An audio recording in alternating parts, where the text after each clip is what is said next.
First things first, it's a week before Midsummer's Day.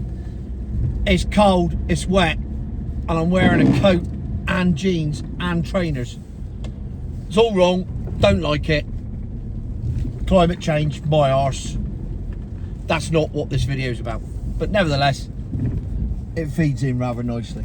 So, yesterday, I put up a post saying, oh, I see the manufactured riots are here to usher in the digital ID, which I believe that there will be some public unrest over the next few months, leading to the pushing through of digital IDs and total control.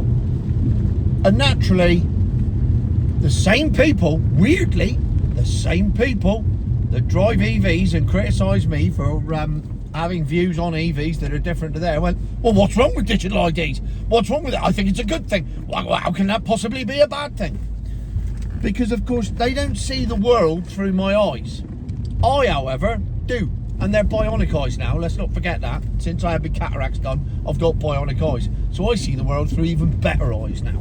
Hence, the lack of glasses.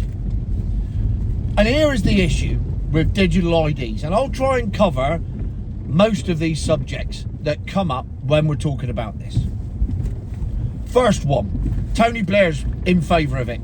That should tell you everything you need to know. If that twat's in favour of it, it's a bad thing. Two, another person is in favour of it, Bill Gates. There you go. Tony Blair and Bill Gates are in favour of something. If they walked into a pub and said, I'd like a pint of Stella, please, I wouldn't drink Stella for the rest of my life. Because if those fuckers are doing it, it can't be good for you.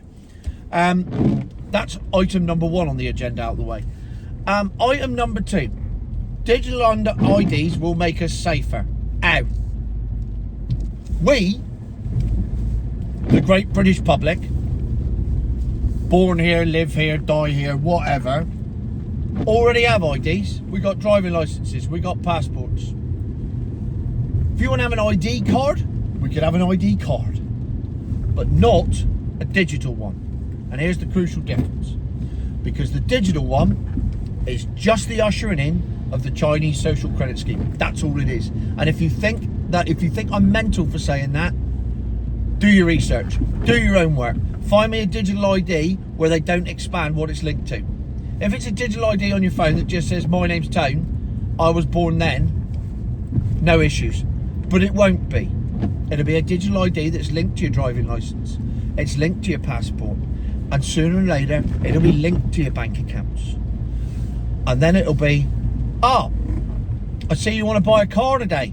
Oh, well, unfortunately, you can't buy a car because you don't have enough credits, or you don't have the credit score, or you don't have the money, even if you got the money in your bank. And yes, this has happened to me on 3 separate occasions to me, and people trying to buy cars off me, 3 separate occasions. 6 examples of banks saying, we will not give you your money because we don't trust it. And that happens all the time. There was a video the other day of a guy in Santander went in to draw out £2,000 to buy his boy a motorbike. They wouldn't let him have it. And they would not let him have it. They said, no, we need to see evidence of the motorbike. What's it matter? He had 12 grand in his bank. He wanted to withdraw too. They wouldn't let him have it. That is the start of the digital ID process. That's where it goes. It's a natural conclusion. Once you have your ID on your phone with all your information stored on it, they will simply add to the data. Every transaction you do, every movement you make, I'll be watching you. Got a bit of the police in there. And that's just a natural conclusion. That's the way it will go.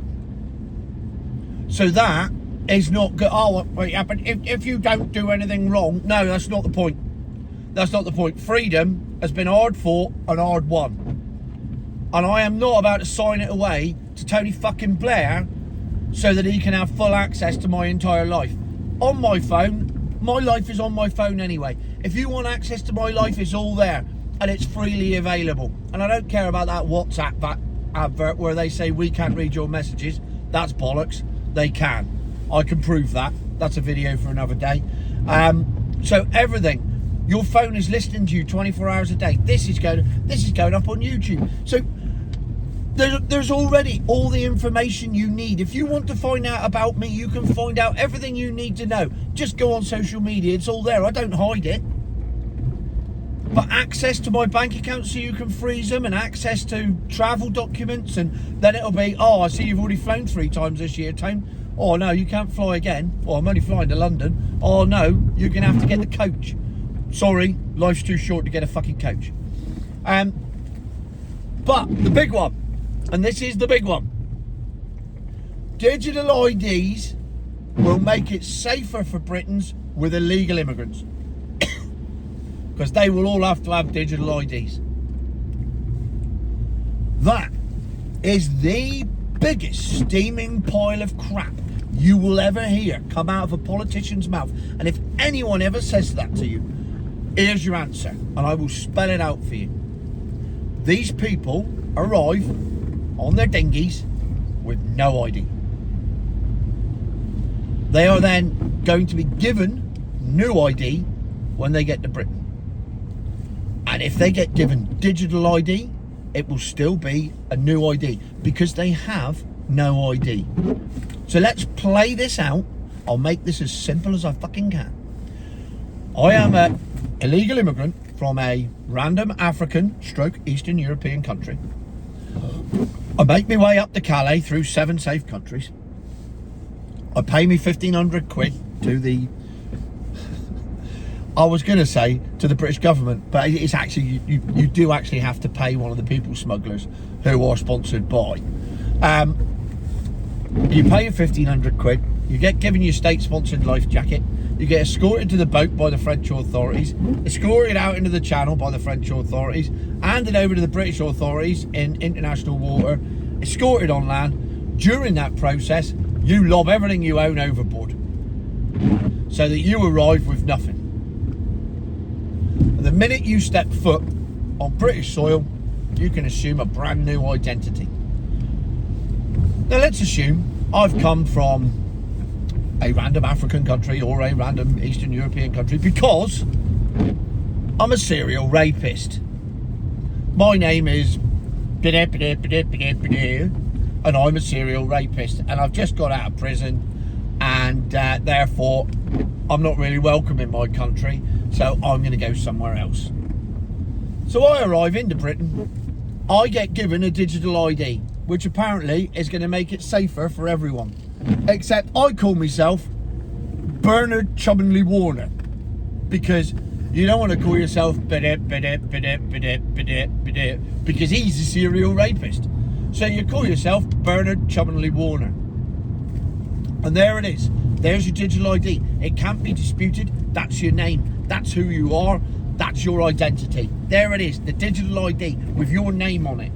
Except you're a serial rapist and you just walk around Britain completely free because you've got a new ID and you've been given a completely new life and everything that goes with it by a country that's welcomed you in, even though you're a convicted criminal.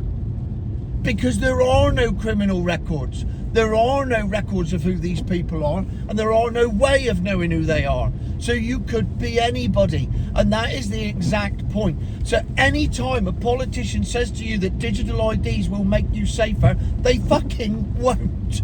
They simply won't. They will give the serial criminal a brand new identity, and then he'll be free to live out the rest of his life, and he may never commit another crime again. Or he may revert to type. And if he does, and if it's your kids or my kids or somebody else's kids that get hurt and you go around and sort them out, you're in the wrong. Follow that sequence of events back and see where it could have been stopped. Alright, the immigration thing is a separate thing, but if they're linking digital IDs to immigration, it becomes one and the same. And there is no way on earth that is ever going to make us safer. That's just a fact. So the next time that digital IDs come up, please refer anybody to this video, and I look forward to receiving all the comments debunking my theories. I presume I'm going to be called racist now. I must be. I'm a white straight male with opinions, so I must be racist. I mean, that goes with the territory, doesn't it? That's just the way it is. So in short, digital IDs are the first step to communism, or the next step, not the first step, we're already many steps in, but they are the next step to communism, and they are the big one.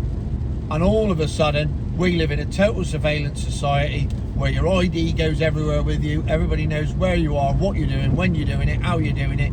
There is no freedom. They know where you're spending your money, what you're spending it on, who you're spending it with, and at some point they will say, no, you're not having another pint, you've had 2 this week, you're not having a McDonald's, go and buy yourself a salad, you're not buying a car, we don't think you need a car, you can manage on public transport, and in fact just don't leave your house and stay in your 15-minute city. It's the tip of the iceberg, but it's the main tip of the iceberg, and you have to resist it with every breath in your body.